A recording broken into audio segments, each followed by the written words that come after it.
Kiss is so we've talked about their look.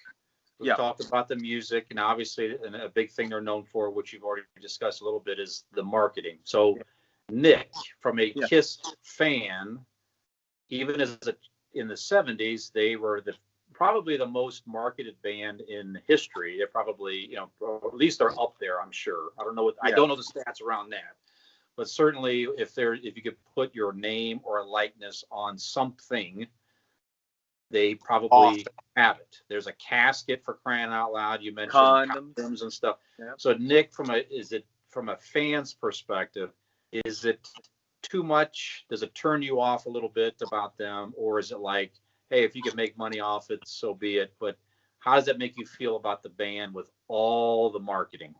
Do you think Gene Simmons signs it like if he's signing a receipt and he hands it? That's going to be now you're going to have to pay me $28. If he could, that's not how he sounds, Dean. That's not how he sounds. No. Oh, if he could, he would. I mean, so Nick, what do you think from a fan's perspective? Is it a turn off or what?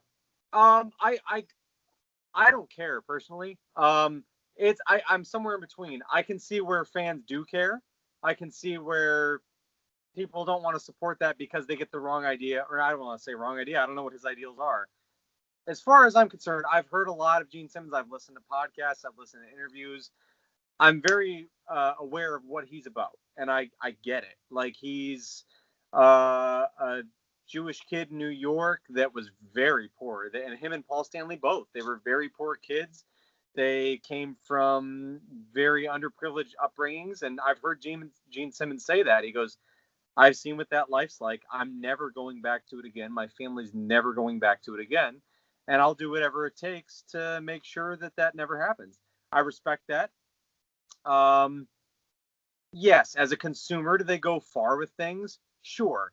But no one's making you buy these things, right? I'm a Kiss fan. I don't own a lot. I mean, I have this Kiss skateboard. I have figures and things that my dad owned, things that I've bought. Like, you have the option not to buy these things. Brian, you're wearing a Kiss shirt right now. You don't have to buy that. I can't fault someone for putting out opportunities for themselves to make money. I don't fault them for that. I mean, as a fan of their music and the art form, I don't like that the product has suffered a little bit in recent years. But that's true, I think, with any band that's been going this long. I mean, are fans of bands that are iconic, that are still making music 30 and 40 years later, are they sitting here telling you that the band that they love is making quality music that's comparable to what they used to make from what made them fall in love with them? No. I mean, I'm somewhere in between. I respect the hustle. I like the fact that they do it. I can't fault them for making money. But at the same, I mean, shit, I'm drinking out of a Paul Stanley face mug from the Kiss Coffee House in Myrtle Beach that no longer exists. But they opened up a coffee shop in Myrtle Beach at Broadway at the Beach. Dude, people, if they buy that stuff, that's up to them, and good on them for it. So yeah, I mean, I can see where people get lost in the message to where it's like, oh, they're just all about the, producing things and getting you to buy products with their name on it. I get it. But at the end of the day, those lights in your background, Brian, you don't have to buy those. You chose to because you love the band. You don't have to. So good on them for making money where they can, as long as they're committed to music. And there are things that I think Gene Simmons is the face of the band. So that's where people kind of look at him and place everything on him. But it's Gene and Paul. And Gene was my favorite when I was a kid because of the, all the things I said, the breathing fire, the spitting blood. He was cool. He was the demon. But Paul Stanley, as I've grown older, has become my favorite because he's the primary lyricist, and I love his voice. And when he sings certain verses of songs, I really feel it. So, somewhere in the middle. I respect them for making money. I'm not against people making their money. You should. If people are willing to pay for that product, you should make that money. But yeah, definitely their music is not what it was in the beginning and middle years, I would say, of their career. Right, so Dean, as a casual, just an observer, Is it ridiculous to you, or what do you think? Well, I mean, before I tell you what I think, I just want to rebut one thing that Nick said, where you might be slightly wrong. Because Rolling Acres Mall, back in 1985, when Brian bought that T-shirt, he was looking at two shirts. It was a Kiss shirt and it was a Def Leppard shirt, and he was looking at them both. And young Brian was looking at both, and the stat man couldn't make the decision. And come up from behind him was Paul Stanley, and he whispered in his ear, "Make the right fucking choice, dude," and then just disappeared. So to say that you can buy what you want, that they don't make you buy that, that's my rebuttal. I heard he also passed young Brian some vodka and orange juice. Yeah, that's right. It's something hot outside. Eat something to cool you off. I don't know what I'm talking about right now. Vodka and orange juice. I'm just like, what? Yeah, let's throw it on there. He's fine. Leave it as a final cut. That man lost 3 days that he has no clue what happened. Woke up in that T-shirt. That's one of the worst banters in concert history. It really is. Okay, so Dean, seriously now, this is looking at all the Kiss crap that's out there. Is it like way too much, or do you care, or are you like Nick, like, hey, listen, if they can do it, they can do it, and people don't have to buy it. So what? Okay. So I don't see it as much as I used to. Mm-hmm. But what I do see, I do understand, and everything Nick said makes sense. I've enjoyed what I know of their music. I do enjoy. I don't really know if I've ever heard. I mean, Rock and Roll All Night, I guess, to me is overplayed and kind of, I shake, roll my eyes at it. Yeah. But I don't. Everything that you guys have said makes sense. I mean, I get the nostalgia. I get where it comes from. I get all of that. So I'm going to listen to these two albums that you guys gave me, and I'll report back. But yeah, everything you guys said, I understand. Yeah, I'm just, for me with the marketing, I don't know. I mean, some of it is like a little much, in my opinion. I mean, the casket thing was like, oh, geez. I mean, I guess if you don't have to buy it. It is available for you. But some of that stuff, there is no, you learned a long time ago, there's nothing sacred with Kiss and marketing. If they can put their brand on something, they are going to do it. I don't care what it is. And like Nick said, I tend to agree. You don't have to buy it. If I don't want Kiss, Pez dispenser, I don't have to buy it if I don't want to, but I don't know. So I'm okay with all that. Yeah, but it is a lot. No other band we're never going to see that again as far as the amount of stuff that's marketed from a band. What's going on over there, Dean? Plugging you in. Huh? I was plugging you guys in. I was losing. Oh, gotcha. So okay, so Nick, Brian, as someone who grew up with, I got to ask you a question now. As someone who grew up as a fan of theirs,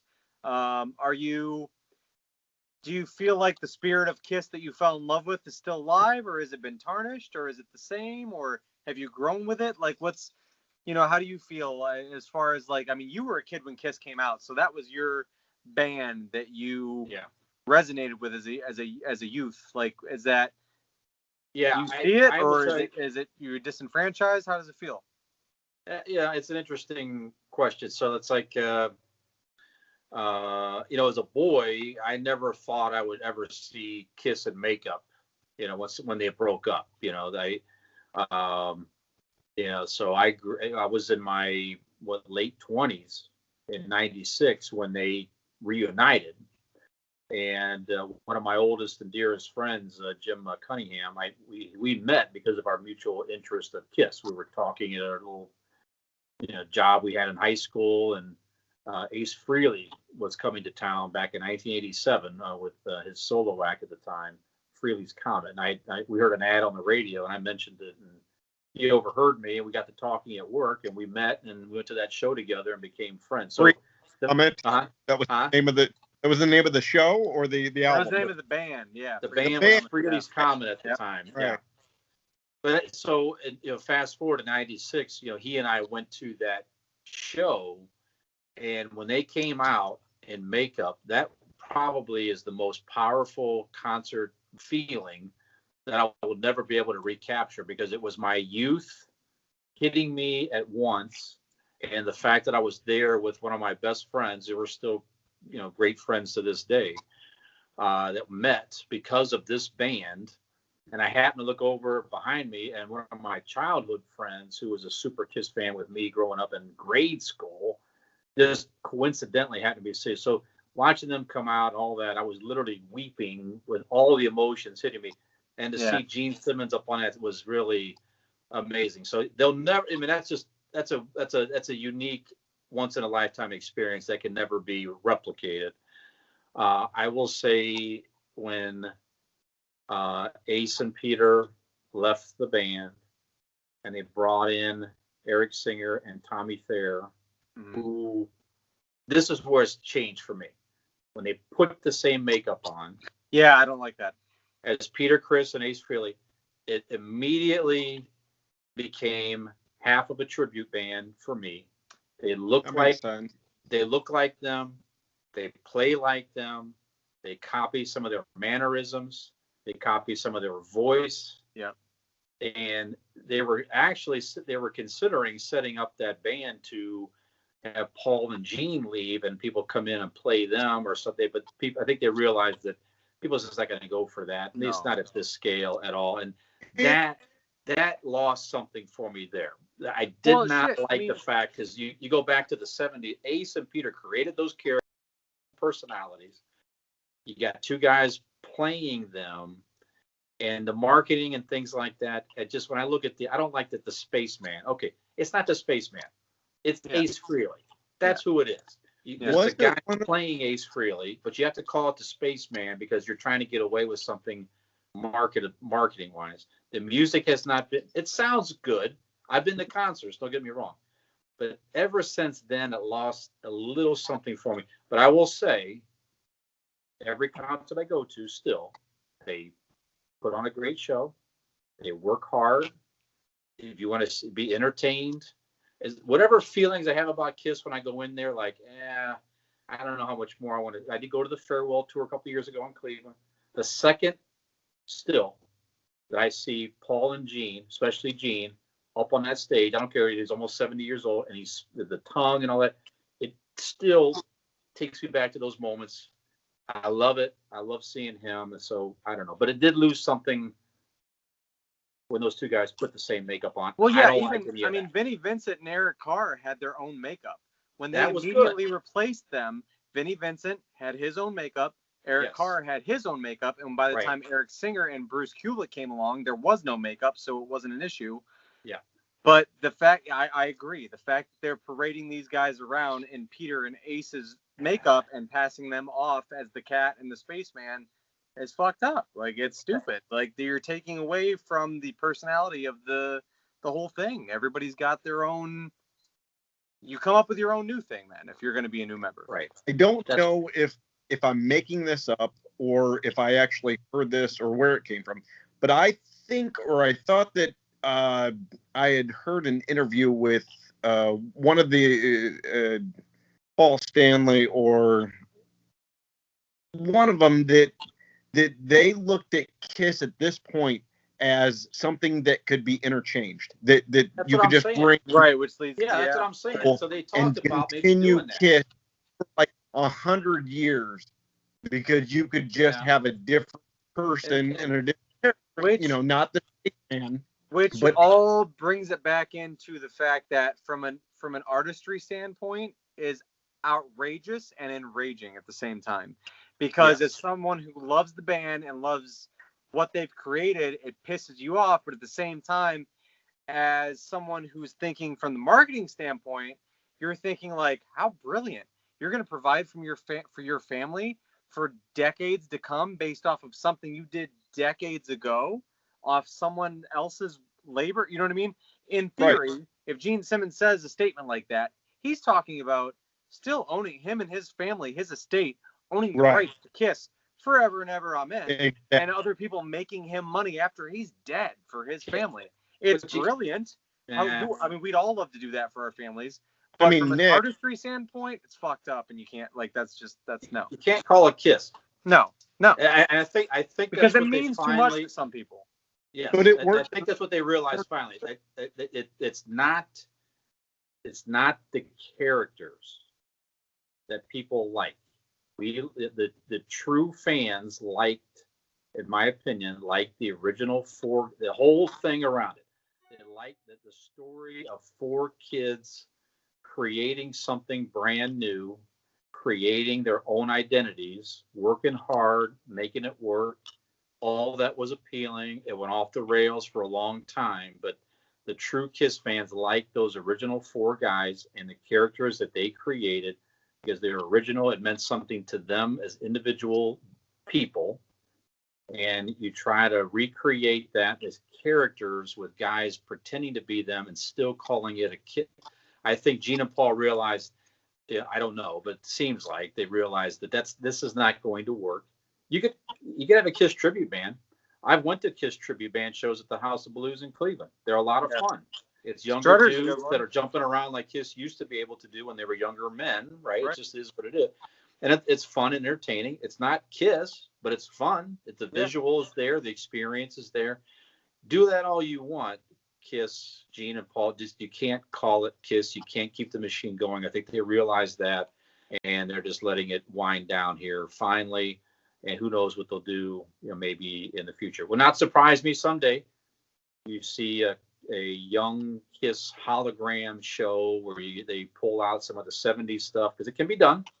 If anybody will do it, it's Gene Simmons. He'll figure out a way. Sure.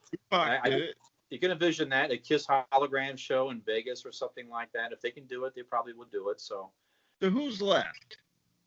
Well, Gene and Paul, the original members. Yeah, that's Go ahead, it. Brian. Yeah. So when they go now, those two are the only two left? Yeah. I mean, the other two are still alive, but they're both doing their own thing. I've seen Ace Frehley solo in concert a few years back. Peter Criss, I don't know if he does anything, but he's still alive. They've lost side members. Mo Lawns prior. He might be. Yeah. Yeah, I tell you what, Ace Frehley, though, to his credit, he sobered up. Yep. He got clean. He is in better shape. I've seen him the last few times he's come around. He's got good new music, Ace Frehley. Mm-hmm. He's doing cover songs. He's doing a lot of good original songs. He sounds as good as he has ever in several years. So if you have a chance to go see Ace Frehley, go check him out. He has a new album, Nick, coming out soon of covers again. Oh, nice. But yeah, thoroughly entertaining. And when you go see him, it's just, I love Ace Frehley. His whole personality, his voice, his playing, still thoroughly entertaining. All right, so we talked about a lot. Nick, I'm sorry, one more thing on the contrary of the Paul Stanley banter. Ace Frehley contradicts that entirely. Ace Frehley's banter in between songs is phenomenal. He's hilarious. That dude could have been a stand-up comedian as well as the guitar god. He's fantastic. He's amazing. He seems like again. So that goes back to my point earlier. When they lost, and I think they felt that back then too, because they really wanted to hang on to Ace. The Creatures of the Night album, which is the first one with, second one with Eric Carr. Yeah. Right? Yep. They were trying to make a comeback. They did more with Ace than Peter. Yeah. It was a disaster after The Elder, and they were trying to find their way back. Ace Frehley did not play one note on that album. They begged him to, have his photo on it because of the fan base. Yeah. Again, once they lost Ace Frehley, a whole level of coolness left the band, and from there, it kind of floundered a little bit musically off and on to this day. Also, you mentioned at the top of the show, Kiss Meets the Phantom. Ace Frehley, star of Kiss Meets the Phantom. Dean, you should watch that. That's a good time. You should watch that movie, and that is one of the worst movies ever made, ever. I'm not even kidding. It's so bad. There is a Star Wars trying to do something. What's that? There is a Star Wars Christmas special. it is on It's up par. there. It's not as bad. Wow. Right there. Now I need to see it. It's pretty bad. It's pretty bad. So we'll watch that some night too. This dead thing won't die. But again, that was where they were. They were just a complete mess. Two guys were on drugs and drinking the whole time, and they did not even. Peter Criss in that movie literally they could not use his voice in the movie at all because it was so incoherent. Yeah, they had to dub in a voice the entire movie. He was so out of it. But that was a sign of the times. They were about done as a foursome back then. Okay, so we're pushing an hour here, guys. So let's talk about a lot. So Dean, have we convinced you at all that Kiss is a decent band and not a band that's just weird guys that have a lot of marketing out there, that the music is questionable? Well, you guys surprised me. I thought that nothing was going to change, that this was going to be something that I just listen to you guys geek out about Kiss and but you know what? I'm at least convinced to listen to more.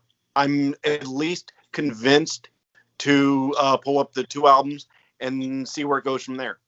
Yeah. So yeah, I'm convinced. That's all we can ask. Nick, do you have any closing thoughts from about Kiss? If they're, just other than I mean, like I said, I know there's a lot of hate out there for them. I don't want to say hate, but like just people trash them, and like I get it. I get where people come from with that, but like I said, they've got staying power. I think that's the ultimate closing statement, is that like they have stood the test of time. 70s, 80s, 90s, they still make music now. I mean, sure, you're not going to hear it on the radio. It's not going to be, on a station, or you're not going to hear new Kiss songs that are taking over the radio. But yeah, like they've got staying power, and say what you will about Gene Simmons, and I've got my own critiques of him, but at the end of the day, he's made his money. He's going to continue to make his money, and I respect that. I mean, so you can argue it at the cost of the artistry, but I respect anyone who can find a way to make money, and you should do that. That's good. Yeah, if we can make a convincing idiot casket someday, we probably would. Absolutely. Dean made a face mask. We're one step away. It's fine. Right. That's right. Yeah, so for me, it's like, go ahead. Convincing idiot's codpiece. Yes. Yes, I like that a lot. We'll wear that on all three of our faces. I like it. Yes, you can get your favorite convincing idiot's personality codpiece. That's right. I like that a lot. Yeah, for me, it's just the old stuff is the best stuff musically. The marketing, yeah, it is what it is. I tend to agree with you, Nick. Still lost something for me with the guys dressing up like Ace and Peter, but I will say again, every concert I've been to every single Kiss show back to the 80s and on, every single one has been entertaining.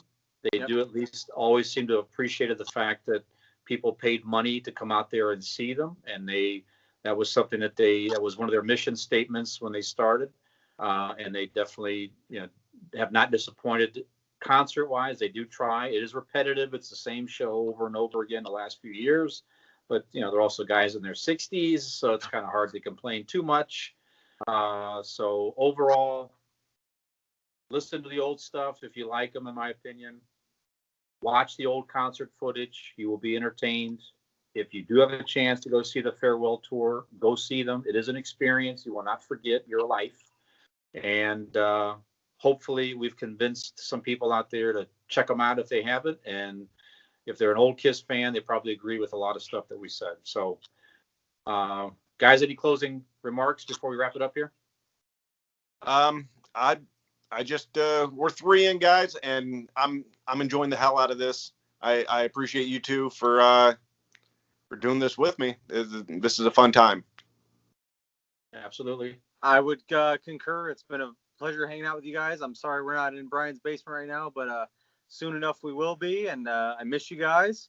And again, thank you to everybody who liked our page. We're all I think I speak for all 3 of us, we're all very touched that people went out and liked our page, and anyone who watched any videos or listened to any podcasts, thank you endlessly. And thank you to Brian for doing all the editing. And thank you again to Aaron Blake. And Aaron Blake for the theme music. Absolutely, yes. Yeah. Thanks, guys. I enjoyed this too. Yeah, we'll at least your craniums will be here to flick ashes into. That's right. So we'll at least have Nick's cranium being or something. That's right. No, I enjoyed this too, guys. Hopefully people find it entertaining. So I look forward to the next episodes. We'll work on some ideas. And again, as a reminder to those out there watching us, listening to us. Yeah. So if you listen to us, you found us, but you can listen to us on a podcast format, Convincing Idiots, on a lot of major platforms, Spotify and Google Podcasts and others. Check out our Facebook page. Or if you're here, you're here. But if you're looking for us, hashtag Convincing Idiots or @Convincing Idiots. Or if you prefer to watch us on YouTube, hashtag Convincing Idiots. You'll find us there. Drop us a line, convincingidiots@gmail.com. Tell us how we're doing. Give us ideas. Give us feedback. We welcome good, bad, and different. And then give us some commentary on our page as well. And I have a real quick suggestion. Sure. A lot of people don't have time to listen to podcasts. Well, I understand that. What you need to do is, if your grandmother or your mother's like taking a nap or sleeping, go in, get her phone, pull our podcast up on the feed, and play it while she's sleeping. She might have a dream about us. I mean, is there a worse thing to dream about than Statman? I don't think so. No, absolutely not. Other phones you don't know. Just play our podcast. Comment, rate, review, listen, enjoy. We don't know for sure, but it may or may not build up COVID antibodies listening to it. Ooh, that's why Dean still. I haven't heard that it doesn't. I mean, you and I, Dean, have been exposed, and we have not, fortunately, came down with anything serious. So, yeah. I mean, I don't want to speak out of school. You know what I mean? Because it's unfair to say things that could be untrue, but we don't know what's true and what's not. I mean, all I know is I listened to our podcast, the other day, and I didn't have to take Viagra. That's all I'm going to say. That's all I'm going to say. Yeah. You do with that what you. All right, that's Nicholas. He got it right now. When we start rambling nonsense, it's time to wrap it up. All right, roll call. So I am Brian. I'm Dean. And I am Nick. This has been Convincing Idiots. We are idiots. Have you been convinced? Very good. Tune in next episode. Thanks, everybody.